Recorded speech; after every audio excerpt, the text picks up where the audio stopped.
ኻሊድ ኢብኑ አልወሊድ ማለት ሮሞቹ ሮማንና ፐርሻን ኢምፓየሮች የሱ የሚዋጋበት ሰይፍ ከሰማይ የወረደ ለዛ ነው ማይሸነፍ ያሉት ኻሊድ ኢብኑ አልወሊድ ማለት እድገቱስ በርግጥ ኻሊድ መካ ላይ ሲያድግ በጣም ቅንጡ ሀብታም አባት ነበረው። መካ ውስጥ አረቦቹ ላይ በሱ ልክ የሱን ያህል አባት ሀብታም አልነበረ። ነገር ግን ሀብቱ እንዲበላሽ አላደረገው። አባቱ ጀግና አድርጎ አሳደገ። አባቱ ቢሰልም ኑሮ የቁረይሽ ማህበረሰብ ይሰልማል የተባለለት ወሊድ ኢብኑ አልሙጊራ የተከበረ ሰው ነበር። ቁርአንም ላይ አላህ ሐቅ መጥቶለት በማስተባበሉ ኮንኖ ታሪኩን ጠቅሶታል። ዘርኒ ወመን ኸለቅቱ ወሒደን ያ ብቻውን ሲሆን የፈጠርኩትን እኔና እሱን ተወኝ ብሎ የዛተበት ነው አባቱ ማለት። እነ ኻሊድ ከጎኑ የማይጠፉ የተከበሩ የሀብታም ልጆች፣ ብራንድ ለባሾች፣ ሽቷቸው ከሩቅ የሚጣራ የተከበሩ ሰዎች ነበሩ። አላህም ቁርአን ላይ እነሱን ጠቅሷቸዋል። ወበኒነ ሹሁዳ አብረውትም ልጆቹ የሚቆሙትን ሰው ብሎ ጠቅሷል።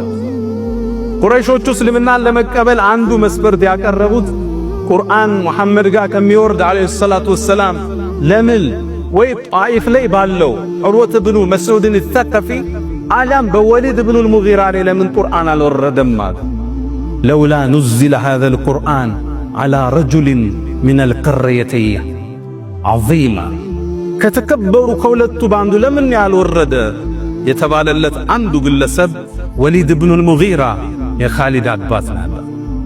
እስልምናን ለመቀበል አሻፈረኛ። ነቢዩም ዓለይሂ ሰላቱ ወሰላም ወደ መዲና ተሰደዱ።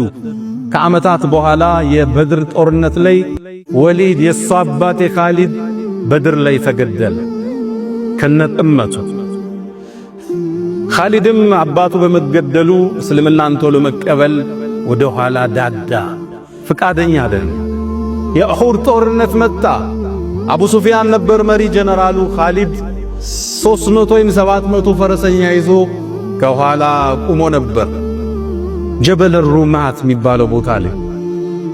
ያኔም ጦርነቱ ሙስሊሙ እያሸነፈ ያለ ተራራውን ለቀው ሲወርዱ ኻሊድ ኢብኑ አልወሊድ ፈረሰኞችን ከጀርባ ይዞ ሄደና የጦርነቱን መልክ ቀየረው።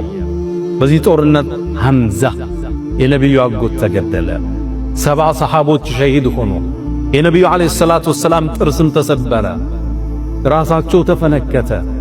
ከባድ ወቅት ነበር። ይሄን የጦርነት ቅመም የቀየረው የኻሊድ የጦርነት አመራር ነበር። ለዛ ነው አቡ ሱፊያን ከጦርነት በኋላ አልየውመ የውሙከ ያ ኻሊድ፣ ዛሬ ቀኑ ያንተ ነው ያለው። አስገራሚ የጦር ጀነራል። ወደ እስልምና ይመጣ ዘንድ ነብዩ ጠበቁት። እሱ መካ፣ እሳቸው መዲና ሆኑ። ግን ደግሞ የተከበረ ሰው ነው። ሀብቱ ብሎም የአባቱ መሰዋት ቂም አስዞት ወደ ኋላ ሸሸ። ነቢዩ ዓለይሂ ሰላቱ ወሰላም 8ኛው ሂጅራ በተሰደዱ በ8ኛው ዓመት ስልሕ ሁደይቢያ 7ኛው ላይ ተደረገ። 8ኛው ላይ ዑምራ ሊያረጉ መካ መጡ። ለ3 ቀን መካን ገብተው ሊወጡ ነው የተፈራረሙት። ሕጉ እሱ ነበር። መካም ሲገቡ እነ ኻሊድና ቁረይሽ ወደ ተራራ ወጣው የሙስሊሙን ዑምራ ክስተት ይመለከቱ ነበር። ከዛም ኻሊድ ምን ይላል? ልክ ነቢዩ ዓለይሂ ሰላቱ ወሰላም ዙሁርን ጀማዓ ይዘው ሲሰግዱ እኔ ከኋላቸው ነበርኩ ይላል። ለምን አለችን ጥሼ አልኪዳኔን አፍርሼ እነሱ መሳሪያዎቻቸውን አላወጡም። በዚህ ላይ ሽርጥ ነው ያገለደሙት፣ ዑምራ ላይ ናቸው። ለምን እርምጃ አልወስድም አልኳል። ሊገል ሰሃቦችን ማለት ነው። ከዛም ዙሁር ይጨርሱና አሱር እገላቸዋለሁ አልኳል። ጦሩን ለአሱር አደራጀ። ሕጉን ጥሶ ስምምነቱን አፍርሶ ክደትን ወስኖ አሱር ላይ ነቢዩ ዓለይሂ ሰላቱ ወሰላም አላህ ጠቆማቸውና አሰጋገዳቸውን ቀየሩ። ሶላቱል ኸውፍ የሚባል የጦርነት አሰጋገድ አለ። እሱ ሰገዱ። ሶላቱል ኸውፍ ማለት ኢማሙ 4 ረክዓ ያሰግዳል። ከፈሎቹ ከኋላ ሲጠብቁ ከፈሎ ይሰግዳል 2 ረክዓ።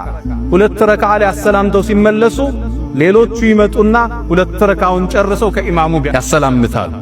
ከዛም ኻሊድ ምን አለ? ላጠቃው እንደሆነ እንዴት አወቀ? ይሄ ሰው ከሰማይ እርዳታ አለው ማለት ነው አልኳል።